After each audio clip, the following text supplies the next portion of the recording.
Reincarnation of My Mysterious Husband, episode 7। Mumbai. Satya के कारखाने में सत्या और मिष्टी दोनों सत्या के केबिन में थे। सत्या मिष्टी का पूरा खाना खाने में लगा हुआ था और मिष्टी बस मुंह बनाते हुए उसकी तरफ देख रही थी, क्योंकि सत्या ने पूरा खाना अकेले चट कर दिया था, उसके लिए तो कुछ छोड़ा ही नहीं था।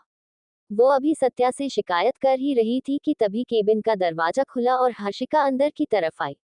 अंदर आते ही उसकी आंखें बड़ी हो गई जब उसने मिष्टी को सत्या की गोद में देखा। मिष्टी तुरंत सत्या की गोद से उठ गई।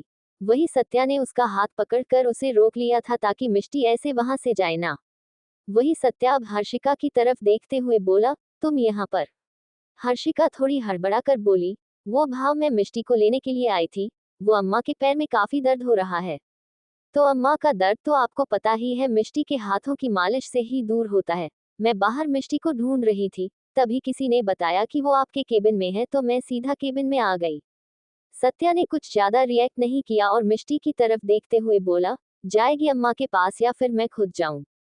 अगर तुझे सही नहीं लगता है तो। उसकी बात पूरी होती उससे पहले ही मिष्टी बोली, मैं जाऊंगी, अम्मा को मेरी जरूरत है तो मैं उनके पास जरूर जाऊंगी। सत्या हल्का मुस्कुराया और बोला, जा हर्षिका के साथ ही जा और वापस अकेली मत आना। थोड़ी देर में मैं आता हूँ घर पर, तो मैं तुझे घर छोड़ दूंगा। मिष्टी ने अपना चेहरा हाँ में हिलाया और फिर हर्षिका के साथ बाहर की तरफ आ गई। उसका चेहरा झुका हुआ था, वो हर्षिका से नजर भी नहीं मिला पा रही थी। वही हर्षिका बार बार टुकुर टुकुर उसे देख रही थी, लेकिन जब उसे लगता कि मिष्टी ने हल्की सी नजरें उठाई है, वो तुरंत अपना चेहरा घुमा लेती। वो दोनों जाकर जीप में बैठी और फिर ड्राइवर ने जीप स्टार्ट कर दी। कुछ ही देर में वो दोनों जीप से उतरकर हवेली के अंदर की तरफ आई। मिष्टी आगे बढ़ ही रही थी कि अचानक ही हर्षिका ने उसका हाथ पकड़कर उसे रोक लिया। मिष्टी ने हैरानी भरी नजरों से उसे देखा।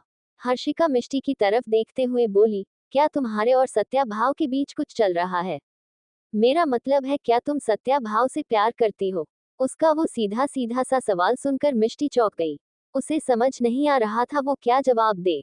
तभी हर्षिका ने उसका हाथ अपने हाथ में और भी ज्यादा कस लिया और बोली, मुझे पता है मिष्टी, तू मेरे सवाल का सीधा सीधा जवाब तो देगी नहीं, इसलिए मैं ही अपने दिल की बात बोल देती हूँ।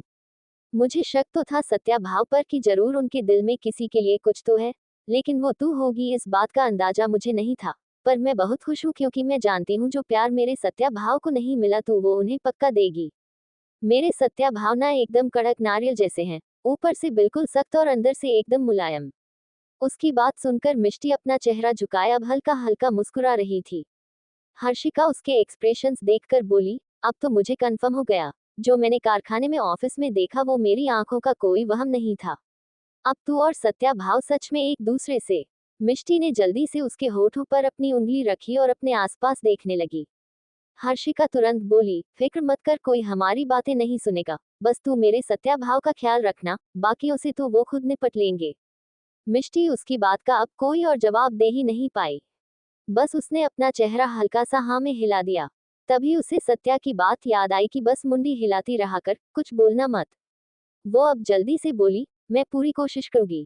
उसके मुंह से इतनी सी बात सुनकर ही हर्षिका को जैसे पूरा यकीन हो गया था कि मिष्टी उसके भाई की बेरंग सी जिंदगी में प्यार के रंग जरूर भर देगी।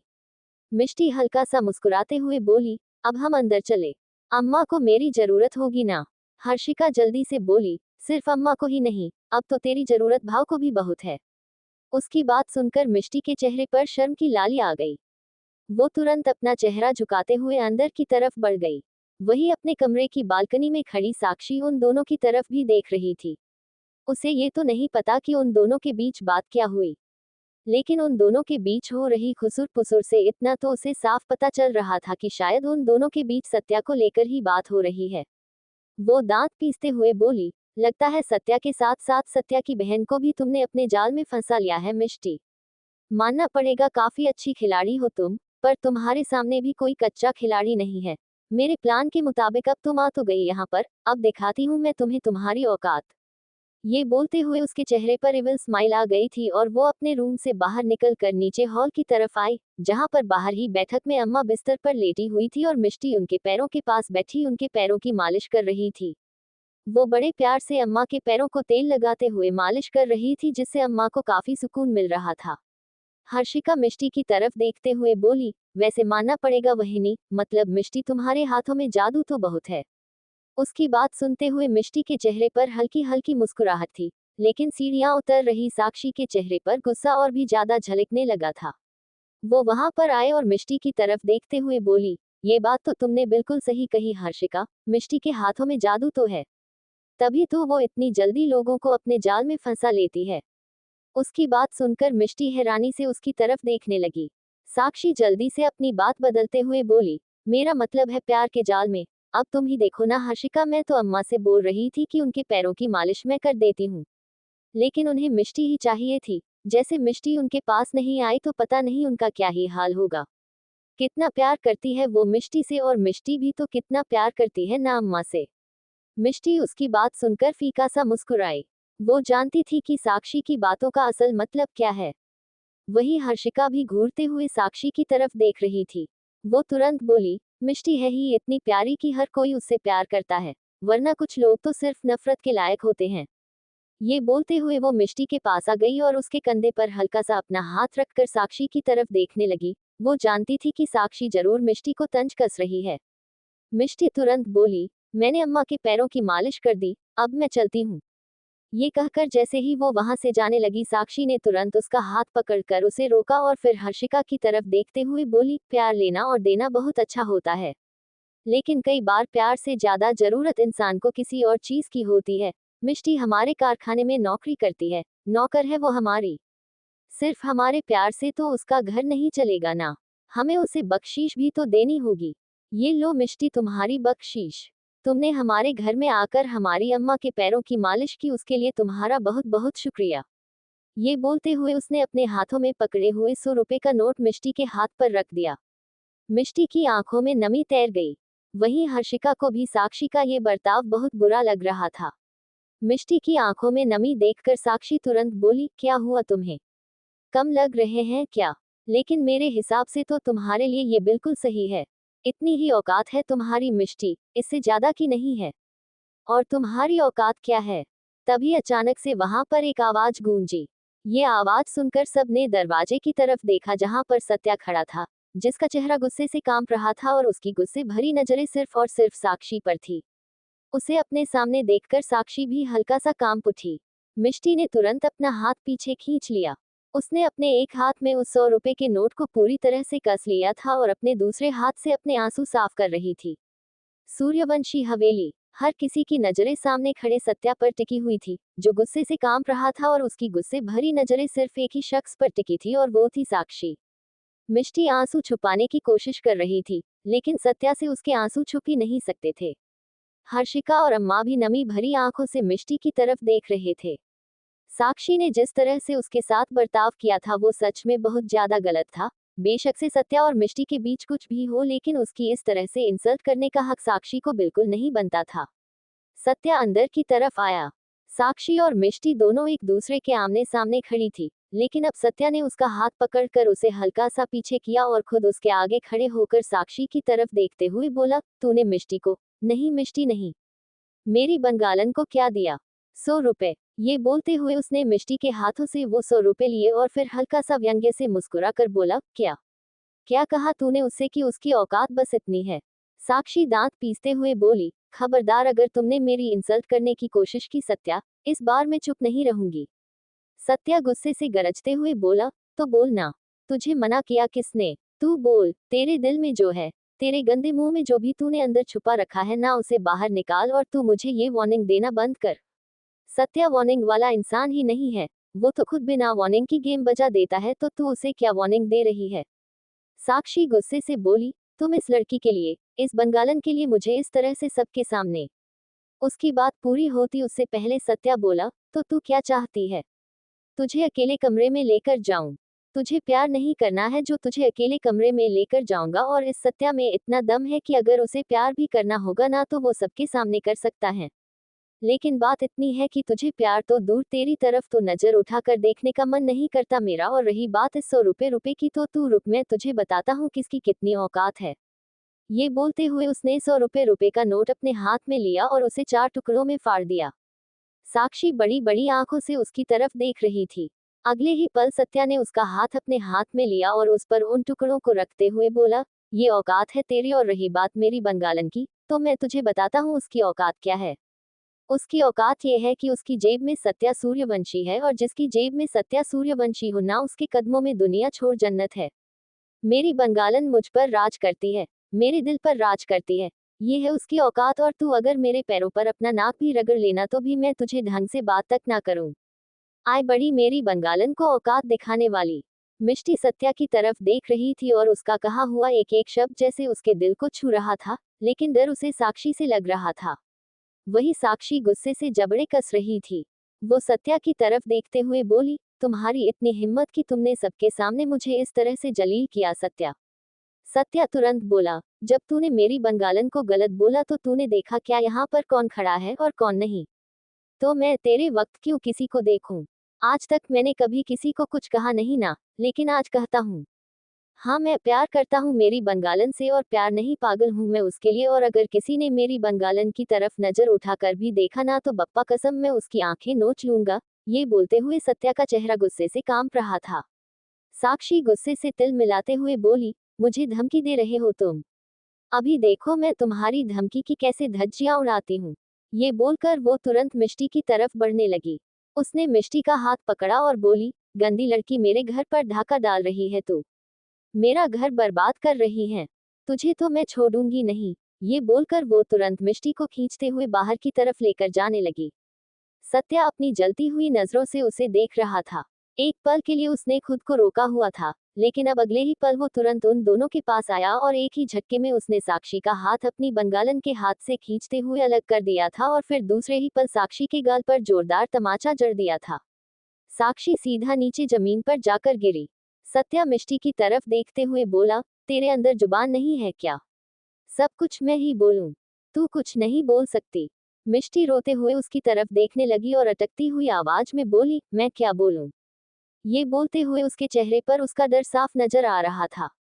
सत्या ने अपने माथे पर अपना हाथ रखा और बोला, ये तो मैं भूल ही गया था कि तू तो कुछ बोलती नहीं है, सब कुछ मेरे को ही करना पड़ेगा।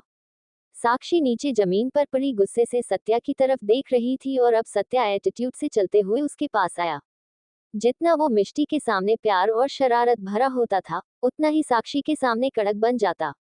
उसने साक्षी के बिल्कुल बगल में रखे हुए टेबल की तरफ देखा और फिर अपना पैर उस टेबल पर रखकर हल्का सा अपने पजामे को ऊपर किया और बड़े ही एटीट्यूड भरी नजरों से साक्षी की तरफ देखते हुए बोला, एक चमाट में चैन मिल गया या फिर दूसरा और दूं? साक्षी की आंखों से आंसू गिर रहे थे। वो अपना सरनामे हिलाकर दांत पीसते हुए बोली, ये तुमने अच्छा नहीं किया सत्या। सत्या तुरंत बोला, मजबूर किसने किया? तुझे बीवी बनाकर इस घर में रखा हुआ था ना, तो तू चुपचाप रहती। तुझे किसने कहा था मेरे सिर पर तांडव करने को? अब तांडव किया है तो मेरा प्रकोप भी देख ले। साक्षी गुस्से भरी नजरों से सत्या की आंखों में आंखें डालकर बोली, तुम्हारी इस बंगालन को छोड़ूंगी नहीं मैं। खून के आंसू रुलाऊंगी इसे। सत्या गुस्से से बोला, तुझसे जो होता हो तू कर। अपनी इस बंगालन के पीछे नहीं आगे खड़ा हूं मैं। बेशक से दुनिया में कोई भी हो, किसी की इतनी औकात नहीं कि सत्या को हरा सके। सत्या दुनिया को मुट्ठी में रखता है और फिर वक्त आने पर उस मुट्ठी को मरोड़ना भी जानता है। ये बोलते हुए उसके चेहरे पर बेहिसाब गुरूर झलक रहा था। अम्मा रोते हुए बोली, मुझे नहीं पता तुम तीनों के बीच चल क्या रहा है, लेकिन इतना जरूर कहूंगी साक्षी कि आज तक तुमने बीवी होने का एक फर्ज नहीं निभाया है। शायद इसीलिए सत्या को दूसरों में अपनी खुशियां ढूंढनी पड़ी। अगर तुम वो फर्ज निभाती तो मेरा सत्या तुमसे बहुत प्यार करता, पर तुम एक अच्छी बीवी नहीं बन पाई। उनकी बात सुनते हुए साक्षी और भी ज्यादा बुरी तरह से गुस्से से कांप रही थी। हर्षिका मिष्टी के पास आए और बोली, तुम चलो मेरे साथ, मैं तुम्हें घर छोड़ देती हूँ। मिष्टी ने अपना सर हाँ में हिलाया और उसके साथ जाने लगी। सत्या उसे देखते हुए बोला, तुझे मैंने क्या कहा था कि शाम को तुझे घर में छोड़ कर आऊंगा, ऐसे कैसे तू इसके साथ जा सकती है? हर्षिका हैरानी से सत्या की तरफ देखते हुए बोली, लेकिन मुझे लगा। ये बोलते हुए उसकी नजरें सत्या और साक्षी पर थी। सत्या उसकी बात पूरी होने से पहले बोला, इसके जैसी सौ भी आ जाए तो भी मुझे डिस्टर्ब नहीं कर सकती। मेरी बंगालन के लिए मुझे जो करना है वो तो मैं करूंगा, बेशक से फिर किसी का बाप सामने आ जाए। ये बोलते हुए उसने एक नजर साक्षी की तरफ देखा और फिर मिष्टी का हाथ पकड़कर वहां से बाहर की तरफ चल दिया। साक्षी अभी भी नीचे जमीन पर बैठी गुस्से से जल रही थी। हर्षिका अम्मा जी को लेकर अंदर की तरफ चली गई और साक्षी उनके जाने के बाद गुस्से से कांपते हुए बोली, तुमने अपनी इस बंगालन के लिए मुझे जलील किया है ना सत्या। तुम्हें क्या लगता है मैं तुम्हें इतनी आसानी से छोड़ दूंगी?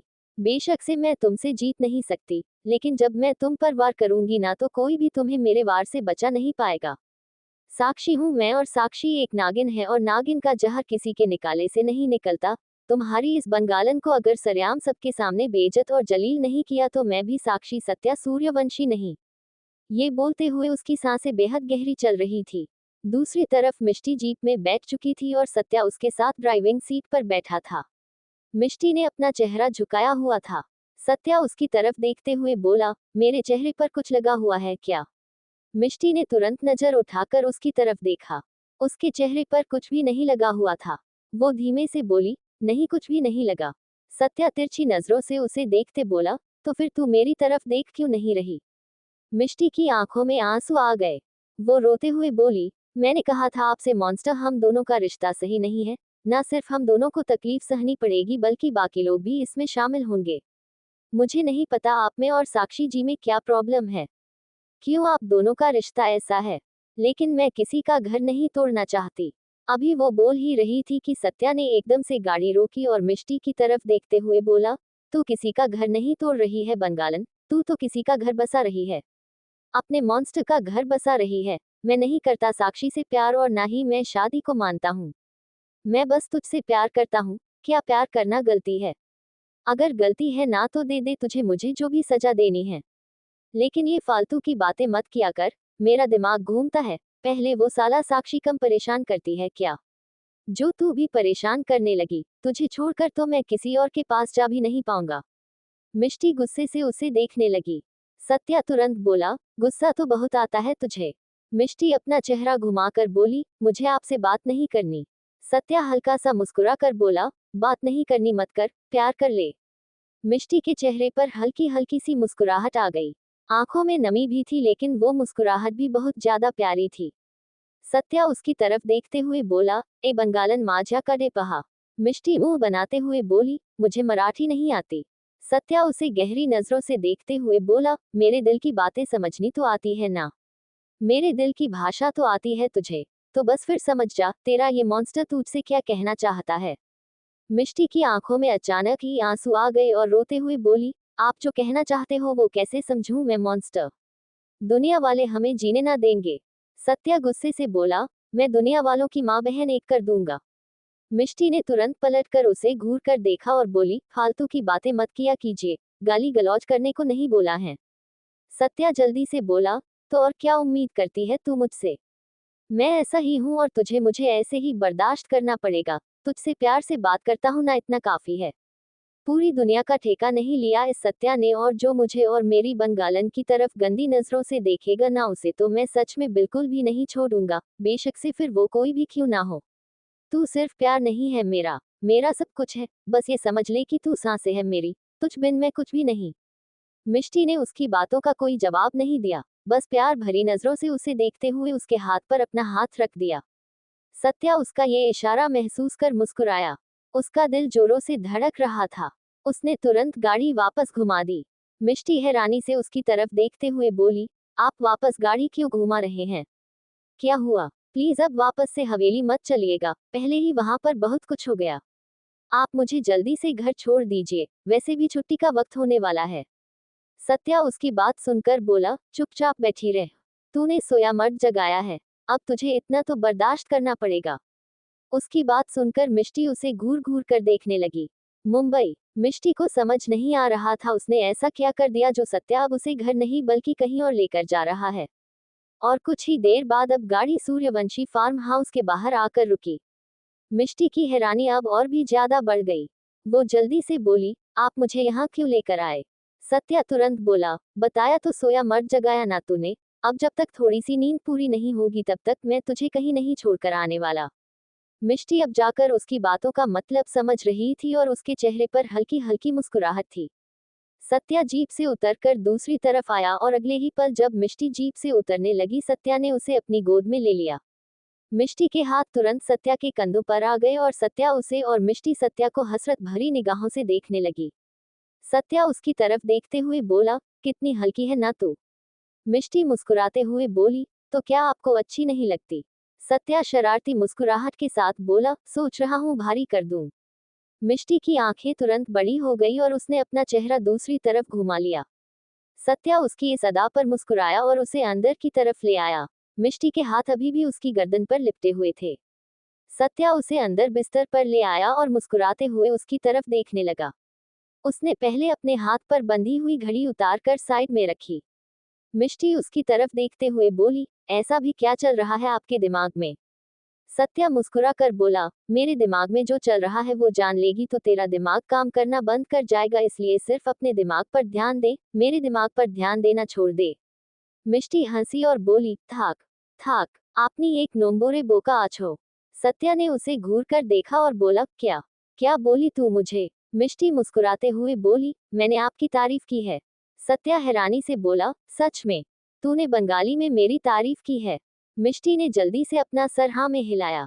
सत्या एक बार फिर से बोला, अच्छा बता तूने मुझे बंगाली में क्या कहा, उसका हिंदी का मतलब बता। मिष्टी मुस्कुराते हुए बोली, मैंने कहा कि आपका दिमाग सच में बहुत ज्यादा तेज है, इतना तेज दिमाग तो मेरा कभी नहीं हो सकता। सत्या मुस्कुराते हुए बोला, आज तो मजा ही आ गया, तूने सच में मेरी तारीफ की। एक मिनट, उस दिन भी तू मुझे पता नहीं बंगाली में क्या बोली थी, जिसका मतलब गलत था, कहीं आज भी तू मुझे टुचिया तो नहीं बना रही। मिष्टी हंसते हुए बोली, ये टुचिया क्या होता है। सत्या जल्दी से बोला, मैं तो सीधा सीधा भी बोल दूं, पर फिर तू बोलती है कि गाली गलौज नहीं करनी है। उसकी बात पर मिष्टी मुस्कुराई। सत्या ने अब अपना कुर्ता उतार कर साइड में रखा और उसका एकदम चौड़ा सीना मिष्टी को साफ दिखाई देने लगा। वो बिस्तर पर लेटी हुई हल्का सा मुस्कुराए और उसने तुरंत करवट लेकर खुद को दूसरी तरफ घुमा लिया। सत्या उसकी इस अदा पर अपने होठों को हल्का हल्का दबाने लगा। सत्या उसके बिल्कुल करीब हुआ और उसने मिष्टी के कंधे पर अपना हाथ रखा तो मिष्टी ने एक गहरी सांस ली। वो पूरी तरह से सिहर उठी थी। सत्या का छूना ही जैसे उसका रोम रोम महकाने लगता था। सत्या उसकी गर्दन पर हल्का सा झुका और उसकी गर्दन पर आए हुए बालों को पीछे की तरफ करते हुए बोला, ए बंगालन, तूने अपना चेहरा क्यों घुमा लिया, ऐसे क्यों बिहेव कर रही है जैसे मैं तुझे पहली बार देख रहा है। मेरी तरफ पलट कर देखना। मिष्टी ने अपना सरना में हिलाया। उसमें इतनी हिम्मत ही नहीं थी कि वो सत्या की तरफ पलट कर देखे। सत्या का वो चौड़ा सीना देखकर ही वो एकदम ब्लैंक हो चुकी थी और अगर वो दोबारा सत्या की तरफ देखती तो ना जाने उसके बदन में कौन सा कट दौड़ जाता। सत्या उसकी तरफ देखते हुए बोला, तुझे पता है कि मुंबई की लड़कियां मुझे देखने के लिए तरसती है, लेकिन तू है कि मेरी तरफ एक नजर देखती भी नहीं। उसकी बात सुनकर अब मिष्टी ने नजरें घुमाकर उसकी तरफ देखा और बोली, तड़पती है तो तड़पती रहे, जो मेरा है वो मैं किसी को देखने ना दूं।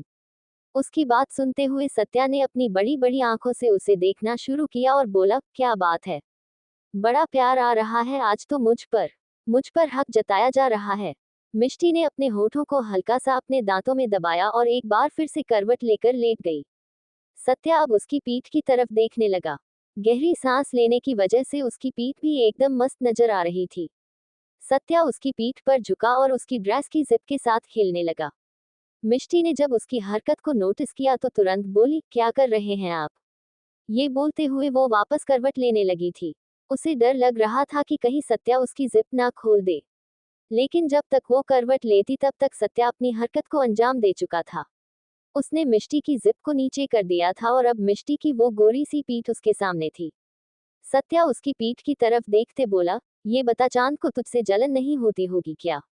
मिष्टी ने अपना चेहरा तकिए पर रखा हुआ था और इस वक्त उसका आधा चेहरा दिखाई दे रहा था। वो अपने होंठों को हल्का हल्का चबाते हुए बोली, चांद भला क्यों जलेगा मुझे। सत्या उसकी गर्दन पर झुका और बोला, ये बात भी है, वो तो तुझ पर गुरूर करता होगा, इतनी खूबसूरत है तू कि वो लोगों को खूबसूरती की मिसाल तेरे नाम से देता होगा। मिष्टी ने अपना चेहरा थोड़ा सा और तकिए में दबा लिया। सत्या तुरंत बोला, जैसे तकिए पर अपना चेहरा दबाए जा रही है वैसे मेरे सीने पर दबाना। ये बोलते हुए वो बिस्तर पर लेट गया। मिष्टी ने अपनी तेज नजरों से उसकी तरफ देखा और फिर बिस्तर से उठकर उसके करीब बढ़ने लगी। इस वक्त वो सच में बहुत ज्यादा अट्रैक्टिव और बहुत ज्यादा खूबसूरत लग रही थी। वो सत्या के बिल्कुल करीब आकर उसके सीने पर झुकी और उसने अपना चेहरा सत्या के सीने पर रख दिया। जैसे ही सत्या को अपने बेलिबास सीने पर मिष्टी का चेहरा महसूस हुआ उसने जैसे एक पल के लिए सांस लेना ही छोड़ दिया। उसका हाथ खुद ब खुद मिष्टी की पीठ पर आ गया था और मिष्टी भी जैसे अंगड़ाइयां लेने लगी थी। उसके पैर सत्या के पैरों के बिल्कुल पास थे और फिर अचानक ही सत्या ने उसके पैरों में अपने पैरों को उलझा लिया और उसे बिस्तर पर नीचे लिटाकर खुद उसके ऊपर झुक गया। मिष्टी की ड्रेस पीछे से खुली थी, इसलिए उसके कंधों से उसकी कुर्ती सरक रही थी। सत्या उसके कंधे पर झुका और उसके कंधे को चूमने लगा। मिष्टी ने अपना एक हाथ अपने ही बालों में उलझा लिया और उन्हें कसकर मुट्ठी में जकड़ लिया। सत्या उसके कंधे को चूमते हुए बोला, तू पागल करती है बंगालन। तेरे सामने मेरे होश उड़ जाते हैं। मिष्टी गहरी गहरी सांसें लेते हुए बोली, हमें हमें चलना होगा मॉन्स्टर। सत्या ने तुरंत चेहरा उठाकर उसकी तरफ देखा और बोला, तुझे लगता है मैं तुझे जाने दूंगा? मिष्टी जल्दी से बोली, कहीं गुस्ताखी ना हो जाए। जैसे ही उसने कहा सत्या ने उसके होठों पर अपनी उंगली रख दी और बोला, प्यार में गुस्ताखी नहीं होती, प्यार में सिर्फ प्यार होता है बंगालन। मिष्टी ने जोर से उसे धक्का दिया और तुरंत बिस्तर से उठ गई। उसकी सांसों ने तूफान मचा रखा था। सत्या ने उसके पीछे जाकर उसके पेट पर अपना हाथ रखा और फिर उसकी पीठ पर अपने होठों को चलाने लगा। वो उसकी पीठ को लगातार अपने होठों से चूम रहा था और मिष्टी बस गहरी गहरी सांस ले रही थी। लेकिन जब वो सत्या की उस तपिश को बर्दाश्त नहीं कर पाई तो उसने तुरंत पलटकर सत्या के सीने पर अपना चेहरा रख दिया और उसकी पीठ पर अपनी बाहें लपेट दी। सत्या ने अब आगे बढ़ते हुए उसके कंधे पर अपना हाथ रखा और उसकी कुर्ती को पूरी तरह से उसके बदन से हटा दिया। मिष्टी ने एक पल के लिए अपने कपड़ों को कसकर मुट्ठी में जकड़ लिया था, लेकिन जब सत्या ने उसके कानों में बेहद मदहोशी भरी आवाज में कहा, मुझे देखना है तुझे बंगालन, तो वो खुद को रोक ही नहीं पाए और उसने अपने हाथों को खुद पर से हटा दिया था। वो बिल्कुल ढीली सी होकर सत्या के सामने खड़ी हो गई थी, जैसे वो खुद की नहीं बस सत्या की हो और सत्या बेशक से उसके साथ कुछ भी कर ले। सत्या उसकी इस अदा पर मुस्कुराया। उसका जो गुरूर था मिष्टी पर वो हर वक्त बढ़ जाता था, जब मिष्टी खुद को उसे बिना कुछ सोच समझे ही सौंप देती थी। बेशक से सत्या उसके साथ कुछ करे ना करे वो सवाल दूसरा था, लेकिन पहला सवाल हक देने का होता था और मिष्टी जिस तरह से उसे खुद पर हक दे देती थी सत्या का उसके लिए प्यार और भी ज्यादा बढ़ जाता था। उसने मिष्टी को तुरंत अपनी बाहों में उठाया और उसे बिस्तर की तरफ लेकर चला गया। मिष्टी का नाजुक सा बदन उसके सामने था और सत्या को समझ नहीं आ रहा था कि वो बस यूं ही उसके उस बदन को निहारता रहे या फिर उसे प्यार भी करे। कहीं प्यार करने से उसका वो नाजुक सा बदन पिघल तो नहीं जाएगा। मिष्टी उसकी तरफ देख नहीं रही थी, इसलिए सत्या बड़ी ही इंटेंस वॉइस में बोला, मेरी नजरों से नजरें मिला ना बंगालन। उसकी बात सुनकर अब मिष्टी ने अपनी पलकों के किवाड़ खोले और सत्या की तरफ देखने लगी। सत्या को ऐसा लगा जैसे मिष्टी की आंखों में उसे जन्नत दिखाई दे रही हो। वो उसके चेहरे पर झुका और बोला, तुझे पता है तुझे देखते हुए मैं कंफ्यूज हो जाता हूँ। मिष्टी मुस्कुराकर बोली, किस तरह से? सत्या हंसा और बोला, ऐसा लगता है जैसे तुझे प्यार करूंगा तो कहीं तू खत्म ना हो जाए। यार तू एकदम वो रुई के फोए जैसी लगती है, वो जो आता नहीं है गुलाबी से रंग का मीठा मीठा सा, जिसे खाते हैं तो एकदम चाशनी जैसा मीठा लगता है। मिष्टी मुस्कुराते हुए बोली, बूढ़ी के बाल। सत्या तुरंत बोला, हाँ वही। मिष्टी ने हंसते हुए अपने होठों को अपने दांतों में दबा लिया। सत्या एक गहरी सांस लेकर बोला, और बची खुची कसर तू ये अपने होठों को ऐसे दबाकर निकाल लेती है। मन तो करता है तेरे इन होठों को मैं अपने होठों में दबा लूं और इन्हें जोरों से काट लूं। उसकी बात सुनकर अब मिष्टी और भी ज्यादा हंसने लगी। सत्या उसकी तरफ देखते हुए बोला, तुझे मुझ पर हंसी आ रही है? यहाँ मैं पागल हुए जा रहा हूँ और तू है कि हंस हंस कर और ज्यादा मजे ले रही है मेरे। जा, अब मुझे तुझसे प्यार करना ही नहीं। बोलकर वो तकिए पर अपना सिर रखकर आराम से लेट गया और मिष्टी अब मुस्कुराते हुए उसकी तरफ देखने लगी। वो खुद को हल्का सा संभालते हुए ऊपर की तरफ उठी और सत्या की तरफ देखते हुए बोली, नाराज हो गए हैं क्या आप मुझसे? सत्या जिसने अपनी आंखें बंद कर ली थी, उसने हल्की सी अपनी आंखें खोली और उसकी तरफ गहरी निगाहों से देखने लगा। मिष्टी के बालों ने उसका पूरा सीना कवर किया हुआ था। सत्या उसके सीने की तरफ देखते हुए बोला, इसे छुपा रही है तू मुझसे? मिष्टी ने जल्दी से अपना चेहरा ना में हिलाया और बोली, मैं क्यों छुपाऊंगी? सत्या जल्दी से बोला, लेकिन लग तो ऐसा ही रहा है। मिष्टी अब उसके और भी ज्यादा करीब हुई और लगभग से पूरी तरह से उसके ऊपर झुक गई। उसने अपने दोनों हाथों को अब हल्का सा अपने पीछे किया और फिर तुरंत सत्या के सीने से लग गई, जिससे उसका बदन एकदम से सत्या के बदन से चिपक गया था और सत्या को इस वक्त जो गर्माहट महसूस हुई उसे ऐसा लग रहा था जैसे उसके सीने पर किसी ने आग की भट्टी रख दी हो। मिष्टी हल्का हल्का खुद को मूव कर रही थी, जिससे ना सिर्फ उसकी बल्कि सत्या की सांसें भी बेहद गहरी चल रही थी। मिष्टी ने नजरें उठाकर उसके चेहरे की तरफ देखा और सत्या की वो तपिश भरी नजर खुद पर देखकर अगले ही पल उसने अपनी नजरें झुका ली और फिर तुरंत बिस्तर से उठकर पलटकर खड़ी हो गई। उसकी वो गहरी सांसें पूरे कमरे में गूंज रही थी और सत्या बिस्तर पर लेटा हुआ बस उसे देख रहा था। Thank you for listening. Like और कमेंट करना ना भूलें और मोर स्टोरीज के लिए सब्सक्राइब करें। मिलते हैं नेक्स्ट वीडियो में।